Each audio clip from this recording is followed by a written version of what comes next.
Hello guys, Toon here, back again. This time is my second video in my 12 games of Christmas, year 2. This one, as you may just notice, is Grandia 2. This is on the Sega DreamCast. This came out in 2000 in Japan, and it was basically localized then in North America and the UK in 2001. So this is a turn-based RPG. Really good turn-based RPG actually. It's really good. It's you've got a pretty nice battle system. I say this is starring your main character, which is the one speaking on screen now. This is Ryudo. The voice work in this game is pretty nice. Not all lines are actually voiced, but some are in certain situations, and then the rest is just text. But the voice work that is actually heard is very good, especially Ryudo's character. He's quite, he's quite a cheeky fellow. But yes, it's very nicely done, pretty much. The story in this game is pretty much along the lines that he's a geohound, so he's basically like an outdoors sort of hunter, lives in the woods, does jobs, and basically kills monsters. And the church of Grannis, which is, to say this game got a bit like religious tones in some ways. The Church of Grannis sort of hired him to take a priestess to the tower and protect her to the tower, because they're doing some sort of ceremony up the tower. So he comes to town, picks the priestess up, then he takes her to the tower, and lo and behold, funny enough, something happens, big explosions, whatever, and a demon comes into the world. He rescues her, and then the story kicks off from there then, and it goes on to them trying to escape and then going to save the world, as you do basically. But I say this, as RPGs go, this is definitely up there in my top 10 RPGs. When this came out on the Dreamcast, I absolutely loved it. And it was quite funny as well, because when it came out, I was playing it, and a lot of my mates were playing it as well, all at the same time, and they all loved it as well. It's a really good, fun game. I say it's got turn-based battles, like Final Fantasy, that type of thing. But the battle system in this game is extremely good.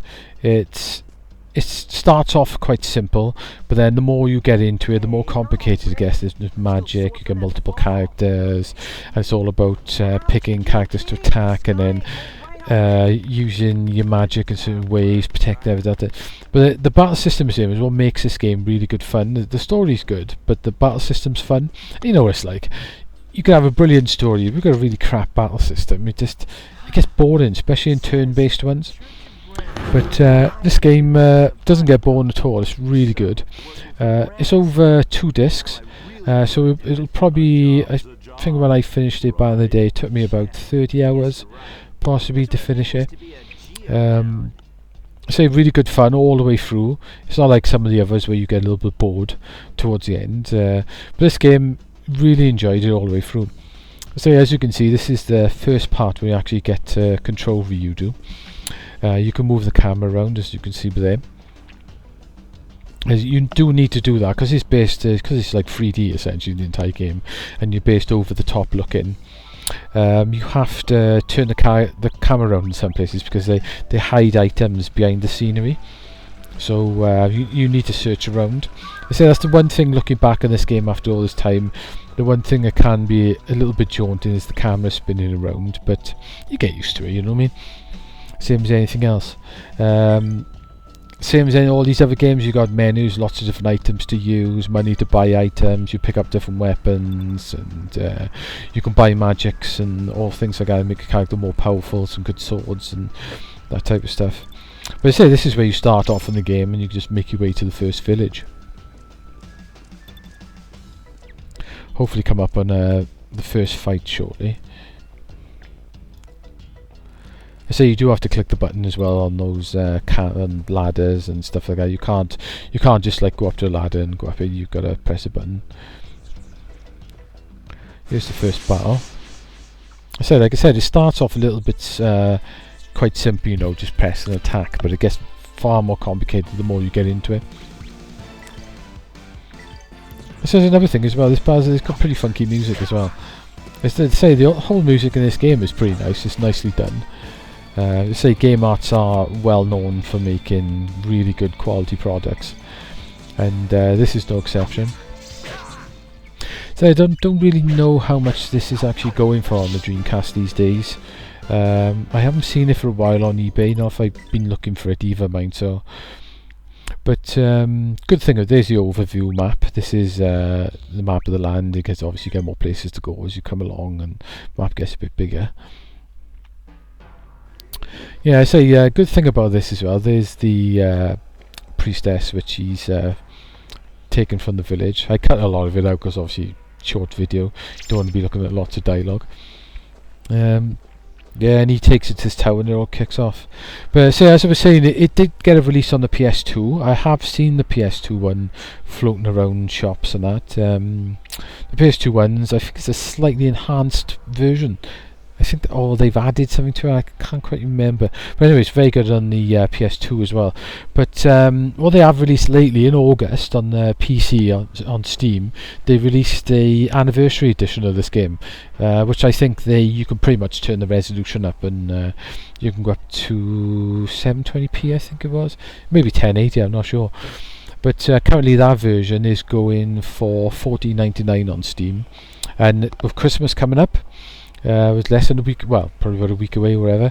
You know, keep your eye out for the Steam sales. Steam do fantastic sales, and you never know, this might get dropped down quite considerable in the sales. And if it does, it's well worth picking up for $14.99. But it's well worth picking up if you can get it even cheaper in a Steam sale. You start to see there's more enemies to tackle in these battles, which is quite cool. Later on as well, you get more characters that join your party, so you get to use them as well, which is quite nice. It adds more tactics to the battle system. But yeah, say £15 on Steam. So this game is well worth picking up. It's a really good, fun, brilliant RPG, and bizarrely as it is, this RPG, it spoilt turn-based RPGs for me.